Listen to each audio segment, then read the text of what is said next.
하나님의 아들로서 이 땅에 오신 예수님은 나이 30쯤 되어서 본격적으로 하나님의 일을 하십니다. 그 일은 회당에서 가르치시며 천국 복음을 전파하시며 백성 중에 모든 병과 모든 약한 것을 고치시는 일이었습니다. 가르치셨다 하는 이 말은 오늘날 말로 하면 설교하셨다 하는 말입니다. 예수님은 들판에서도 설교하셨고 산에서도 설교하셨고 성전에서도 설교하셨습니다. 그런데 많은 경우 회당에서 설교하셨습니다. 특별히 안식일에 예수께서 회당에 들어가신 사실은 복음서에 많이 기록되어 있습니다. 예수께서는 안식일에는 가시는 곳마다 회당에 들어가셨다는 것을 알 수 있습니다. 오늘 본문 16절에도 안식일에 늘 하시던 대로 회당에 들어가셨다 이렇게 말씀하십니다. 그런데 오늘 본문에 나오는 이 예수님의 안식일 설교는 아주 특이한 설교였습니다. 누가복음에 처음 등장하는 이 설교 장면은 예수님의 공생애 중에 비교적 초기에 해당하는 설교입니다. 오늘 예수님의 이 설교는 나사렛 회당에서 있었던 설교입니다. 예수님은 우리가 잘 아는 대로 베들레헴에서 탄생하셨습니다. 그렇지만 대부분의 사역은 갈릴리 호수를 중심으로 전개됩니다. 특히 가버나움을 근거지로 삼아서 대부분의 사역을 하셨습니다. 그렇지만 예수님의 호칭은 나사렛 예수로 불렸습니다. 왜냐하면 이 나사렛은 예수께서 자라나신 고향이기 때문입니다. 이때 이미 예수님의 소문이 사방에 퍼져 있었고 많은 사람들이 예수님이 큰 능력을 행하신다는 것을 들었습니다. 나사렛에도 예수님의 고향인 이 나사렛에도 이 예수님의 이적과 또는 가르치시는 것과 병 고치시는 것과 이러한 소문들이 다 들렸습니다. 여러 회당에서 가르치시는 이 가르침을 많은 사람들이 칭송하고 있었던 그런 상황입니다. 그 소문으로 들었던 바로 그 동네 사람인 나사렛 예수가 나사렛 이 마을 회당에 안식일에 오신 것입니다. 동네 사람들이 어떻겠습니까? 그 소문을 들어서 알고 있는데 우리 동네 사람이지 않습니까? 그 나사렛 예수가 회당에서 이제 모여 있는데 그 예수님이 회당에 오신 것입니다. 얼마나 이 동네 사람들이 호심 어린 눈으로 지켜보았겠습니까? 그 분위기가 기대가 엄청 되는 그러한 눈빛이었고 그러한 기분들이었습니다. 예수님의 최근 행적에 대해서 가버나움에 있었던 일들을 많은 사람들이 떠올리고 있었습니다. 그리고 모든 회중들은 전에는 이 예수라는 분이 목수였으며 그들과 한 마을에서 생활했던 이 예수님, 그 예수님을 보면서 시선을 집중하였습니다. 당시에 예배당의 그 회당에서는 안식일에 이 회당의 예배식 순서가 있습니다. 그래서 모세오경의 한 구절을 낭독하고 또 선지자의 한 구절을 낭독하고 회중이 아멘하고 이런 형태로 또 설교를 하고 이렇게 지나가게 됩니다. 그리고 회당장이 적합하다고 생각하는 사람은 누구든지 설교해달라고 부탁을 할 수가 있습니다. 이러한 회당의 관례에 따라서 이 회당장은 예수님께 설교를 부탁하게 되었을 것입니다. 왜냐하면 이 예수님이 가르치시는 일과 이러한 모든 일을 들어왔기 때문에 이제 이 나사렛 회당에 오신 그 예수님의 말씀을 듣기 위하여 관례에 따라서 이 예수님은 성경을 읽기 위하여 이제 앞에 서셨습니다. 사환이 성경을 가지고 옵니다. 이사야 선지자의 두루마리를 가져왔습니다. 예수님은 이 두루마리를 받아서 이사야서 성경 말씀을 찾아 읽으시고 그 내용을 해석하시고 설교하셨습니다. 그런데 이 설교가 끝났을 때 회당은 아수라장이 되어버립니다. 설교를 들은 이 나사렛 사람들이 격분하게 된 것입니다. 설교를 듣던 청중들은 화를 참지 못하여 예수님께 심지어 달려들었습니다. 그리고 이 설교자 예수님을 끌어내리고 회당장 밖으로 끌고 나갔습니다. 초유의 사태가 벌어진 것입니다. 그리고는 더 놀라운 것은 이 예수님을 그 동네의 끝에 가서 절벽 아래로 떨어뜨리려고 죽이려고 시도하는 것입니다. 그 동네가 건설된 산 남떨어지 끝까지 끌고 갔습니다. 율법 신명기에는 거짓 선지자, 속이는 자를 죽이라고 명령한 것이 있는데 이들은 예수님을 절벽 아래로 떨어뜨리고 돌을 던져서 죽이려고 하는 소위 말하는 투석형이라고 얘기합니다. 이 형을 집행하려고 했던 것입니다.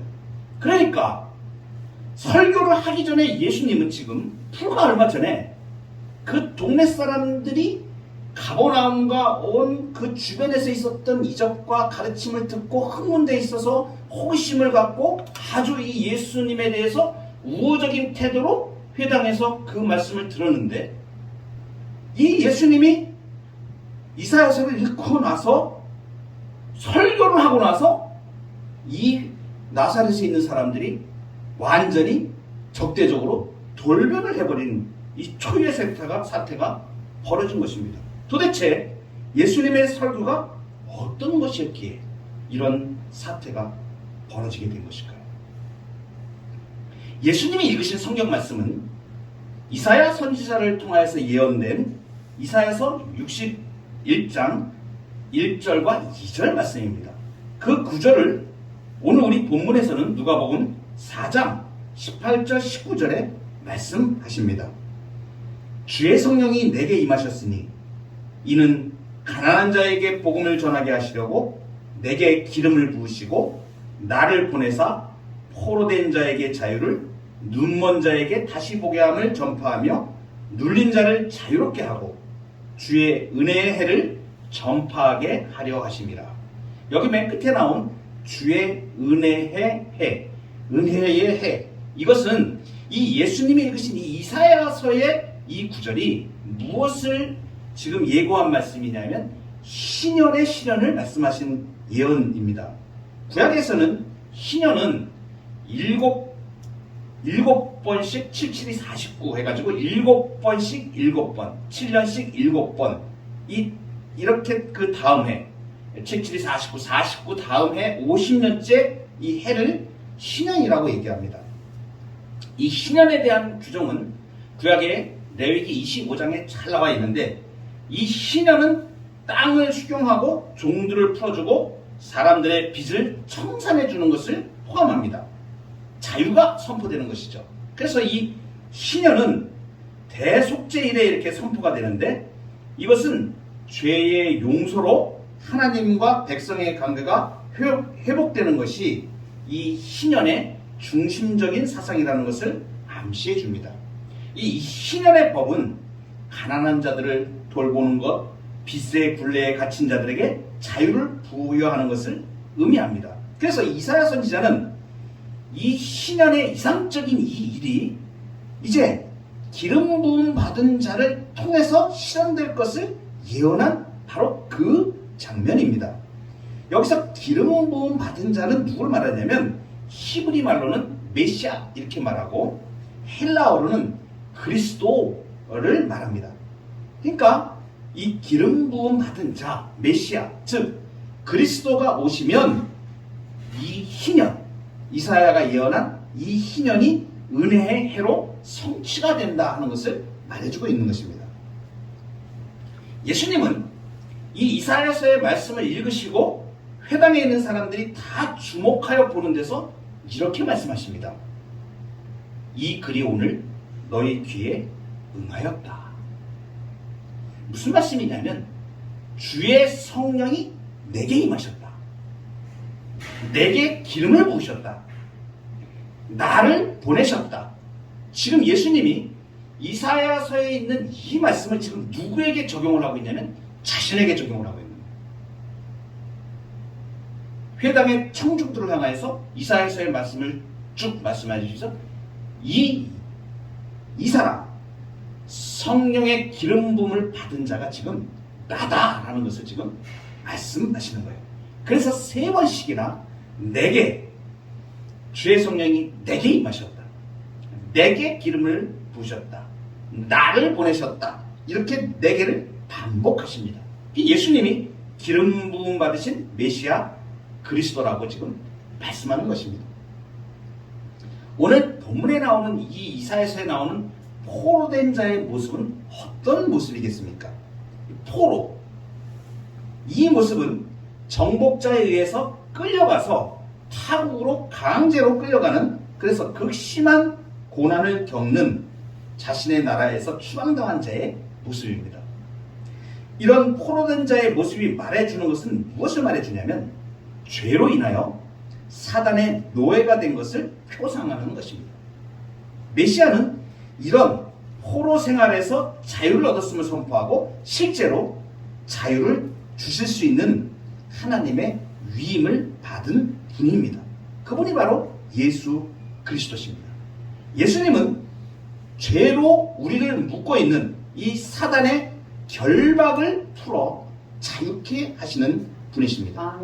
예수님은 사단의 포로가 된 우리를 되찾아서 사단으로부터 해방하신 분이십니다. 예수님은 허물과 죄로 죽었던 우리를 살려 생명을 주신 분이십니다. 눈먼 자에게 다시 보게 한다. 이 말씀은 무슨 뜻일까요? 다시 보게 된다는 것은 이런 의미를 가지고 있습니다. 감옥에 갇혀 있는 사람은 빛이 들어오지 않는 아주 어둡고 캄캄한 데 놓여져 있습니다. 이런 감옥에서 노임을 받아 밖으로 나오게 되면 광명한 태양빛을 보게 되는 것이죠. 이것은 무엇을 말해주냐? 예수님이 메시아로 이 땅에 오신 것은 우리의 눈을 떠서 진리를 보게 하신다. 눈이 멀어 있었던 그것을 떠서 진리의 빛을 보게 하신다는 것입니다. 그리고 눌린 자를 자유롭게 하십니다. 눈먼 자가 다시 보게 된다는 것이 이 사단의 어두운 감옥에서 눌림당하던 일에서 자유함을 얻었을 때 다시 보게 된 것처럼 결박당하고 압제당하던 상태에서 자유롭게 되는 것입니다.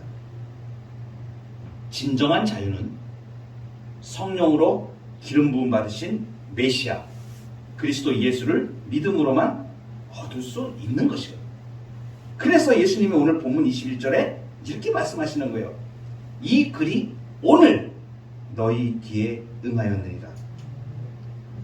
여러분, 이 나사렛 회당에 우리가 지금 있는 것으로 한번 생각을 해보십시오.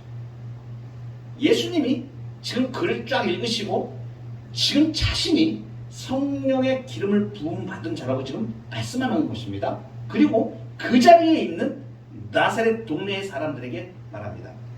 과거에 이적을 행하셨던 하나님의 역사가 아니고 미래의 어떤 이사야가 예언한 것처럼 미래에 있을 어떤 일이 아니고 지금 그 일이 여기서 오늘 이루어졌다고 말하는 거예요. 포로된 자를 자유케 하고 눈먼 자를 다시 보게 하고 눌린 자를 자유롭게 하는 그 일이 지금 현재 여기에서 일어나고 있다고 지금 말씀하고 계시는 것입니다. 이렇게 말씀하시는 것이죠. 오늘 동네 사람들아 봐라. 오늘 너희가 지금 내게 귀를 기울이고 있는 지금 내가 읽고 있는 이 말씀이 성취되었고 성취되고 있다. 누구에 의해서? 기름 부음 받은 나에 의해서. 이 말씀은 어떻게 증명이 되어집니까? 사실입니다. 실제로 포로된 자가 자유롭게 되어지고 눈먼 자가 눈을 뜨게 되죠. 소경이 보게 되고 안전뱅이가 걸으며 묻는 병자가 깨끗함을 받았지 않습니까? 귀머거리가 들으며 죽은 자가 살아나는 역사가 실제로 일어나고 있었습니다. 가난한 자에게 복음이 전파되고 지금 있는 것입니다. 예수님을 통하여 이 일이 그대로 지금 실현되고 있는 것을 말씀해 주시는 것입니다. 여러분, 그렇다면 이사야가 예언한 이 모든 일을 성취하는 여호와의 종, 이분이 누구이겠습니까? 바로 그가 누구인지는 명백하게 드러납니다. 바로 그 자리에 있는 예수 그리스도신 거죠. 그런데 여러분, 회당에 있던 이 나사렛 사람들은 예수님의 이 말씀에 어떻게 반응합니까? 이것이 아주 중대한 일입니다. 이사야가 예언한 메시아 왕국이 바로 앞에 있는 예수를 통해서 이루어진다는 이 말에 나사렛 동네 사람들은 격분하기 시작했습니다. 성령으로 기름 부음 받은 메시아, 자신들 앞에 있는 예수가 그 메시아라는 말에 이 사람들이 풍기하기 시작한 것입니다. 이 나사렛 사람들의 반응이 오늘 본문 22절에 잘 나와 있습니다. 이 사람들이 어떻게 얘기하냐면, 지금 이 말하는 이 사람이 요셉의 아들이 아니냐.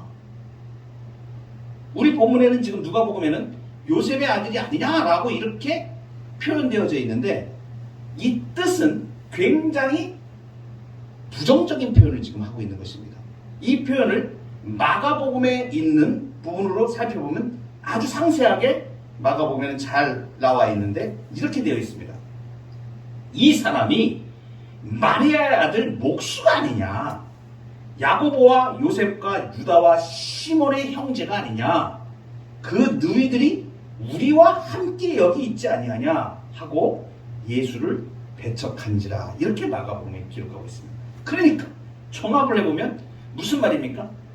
말도 안 되는 일 아니냐. 지금 저자가 자기가 메시아라고 지금 얘기하고 있는데 우리가 저 사람을 뻘이다 아는데 이게 무슨 말도 안 되는 소리냐. 지금 나사렛 사람들이 이렇게 격분하고 나오는 거예요. 격분한 겁니다. 그 마리아의 아들 목수잖아. 근데 저자가 어떻게 메시아야? 이렇게 지금 막 들고 일어났다는 얘기예요.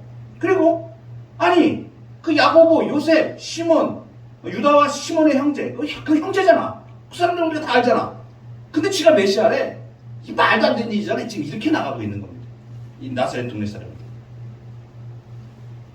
그러면서 이 사람들은 마음속에 어떤 말, 네가 가버나움에서도 기적을 하겠다고 하는데 그렇다면 우리에 대해서는 네가 뭘 어떻게 할 건데? 이러한 마음도 그 마음속에 있는 그런 태도를 지금 나사렛 사람들이 취하고 있는 것입니다. 그래서 뒤에 이어지는 예수님이 이 지금 웅성웅성대고 막 이제 분개하고 말도 안 돼 이렇게 나오는 나사렛 동네 사람들에 대하여 그 생각을 예수님이 딱 보고 알아차립니다. 그래서 이어지는 말씀을 하시는 거예요. 니네들이 속담에 의원아 너를 먼저 고쳐라 하는 그런 속담이 있는 것처럼 네가 가버나움에서 그렇게 다른 동네에서 그렇게 이적을 행하였는데 그러면 이 나사렛에서는 어떻게 할 건데? 이 동네, 네가 난 이 동네에서는 어떻게 할 건데? 라고 청중들이 그 마음속에 생각할 것을 아시고 이렇게 말씀하시는 거죠. 두 가지를 말씀하십니다. 엘리야 시대에 이스라엘에 많은 과부가 있었지만 엘리야가 그 많은 과부들한테 간 게 아니고 오직 시돈 땅에 있는 사렙다의 한 과부에게만 갔다. 그리고 이스라엘에 많은 문둥병자가 있었는데 아무도 깨끗함을 받지 못하고 오직 수리아 사람 나만 뿐이었다. 이렇게 구약에 있는 말씀을 하시는 거예요. 여러분, 사렙다 과부, 수리아의 나만, 이 지역들은 전부 이방 땅입니다. 유대 땅이 아니고 이방인들은 얘기를 하는 거예요. 이 교훈은 지금 예수님이 말씀하신 것은 더 큰 의미를 갖게 됩니다. 구약성경에 예언되고 예시된 이 구속사의 새 시대가 도래했음을 명확하게 알려주는 가르침인데, 민족과 국가를 초월하여 이제 예수 그리스도의 복음이 전파될 것을, 그리고 이 구원의 문이 점점 넓게 완전히 열려진 후에야 새 시대가 완전히 이루어지는 것을 지금 말씀해 주고 있는 것입니다. 그런데 여기까지 이 말씀을 해석을 다 듣고 그 청중들의 마음속에 있는 것을 예수님이 말씀하시니까 이 나사렛 사람들이 이제 완전히 이성을 잃고 격분을 하게 된 것입니다. 왜냐하면 자기들은 유대인이고 예수라는 자는 자기들과 나사렛 동네에서 같이 살았던 유대인이고 이 동네 사람인데 오히려 그러한 이적과 그러한 혜택이 베니게의 과부나 수리아의 문둥병자에게만 해당이 되고 자기들은 그보다 훨씬 못한 존재가 아니냐라는 뜻으로 받아들이게 된 것입니다. 그래서 이 나사렛 사람들은 격분하게 된 것입니다.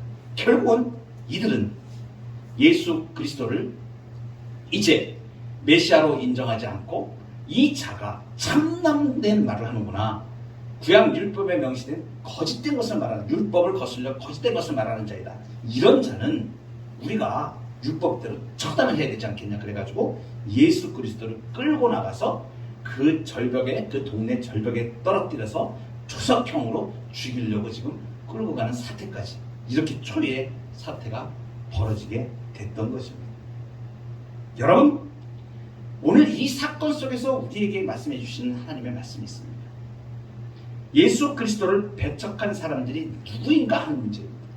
지금 이 장면에 나오는 사람들은 우호적인 것 같이 생각되었던 나사렛 동네 사람들입니다. 예수 그리스도를 가장 잘 안다고 생각하는 사람들이었습니다. 여러분, 예수님을 배척하는 일이 예수님을 잘 안다고 생각하는 사람들로부터 일어납니다. 오늘날에도 예수님을 잘 안다고 생각하는 많은 사람들이 예수님을 대적하고 예수님을 적대합니다. 지식적으로만 알고 또는 그 예수님이 진정으로 그리스도가 되심을, 메시아가 되심을 알지 못하고 그렇게 예수님을 문학적으로 대하는 사람들도 있고 성경을 단편적으로 보고 인간 예수만 나타내는, 그리고 신이신 하나님의 아들이신 걸 알지 못하고 메시아인 걸 알지 못하고 그렇게 접근하는 사람들도 굉장히 많습니다. 주변에 우리가 나가보면 예수님에 대해서 오해하고 있는 사람들이 너무나 많습니다. 그런데 그 사람이 예수님을 잘 알고 있냐라고 물어보면 그 사람은 예수님은 정말 잘 알지 못합니다. 자기 자신은 잘 안다고 얘기를 하죠. 바로 이것입니다. 나사렛 동네에 있는 사람들이 예수님을 잘 알고 자기들이 옆에서 보았고 목수이고 그렇게 봤기 때문에 그분이 성령으로 기름 부음 받으신 메시아라는 사실을 알지 못하였던 것입니다. 사람들의 머릿속에, 눈 속에, 자신들의 생각 속에 가려진 그 편견이 예수님을 만나지 못하게 하는 일인 것입니다. 왜 예수 그리스도를 이 나사렛 사람들이 배척을 했습니까? 그것은 이것입니다.